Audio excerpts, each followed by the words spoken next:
Hai sahabat Deskala TV, isu perceraian Nia Ramadhani itu sentar diberitakan oleh media nasional.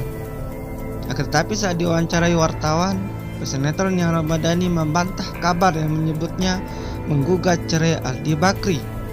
Meski demikian, pasangan suami istri yang menikah pada 1 April 2010 itu tidak akan memperkarakan penyebar gosip ke jalur hukum.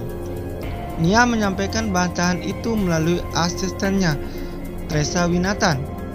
Mereka lebih fokus ke kasus mereka dahulu ketimbang isu kayak begitu, kata Tere sapaannya kepada awak media. Saat ini, Nia dan Ardi sedang menempuh upaya banding dalam perkara yang menjerat mereka. Sebelumnya, Pengadilan Negeri Jakarta Pusat menjatuhkan hukuman 1 tahun penjara kepada pasutri itu. Menurut Tere, dirinya belum menyampaikan gosip itu kepada Nia. Namun, dia meyakini pemilik nama Priyanti Nur Ramadhani itu dan suaminya tak akan menggubris kabar miring tersebut. Tere menuturkan, bukan kali ini saja Nia dan Ardi diterpa gosip. Pasangan selebritis itu juga pernah dikabarkan keluar dari tempat rehabilitasi demi jalan-jalan.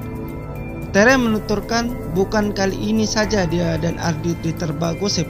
Pasangan selebritis itu juga pernah dikabarkan keluar dari tempat rehabilitasi demi jalan-jalan. Ternyata itu video zaman dahulu yang namanya netizen kan?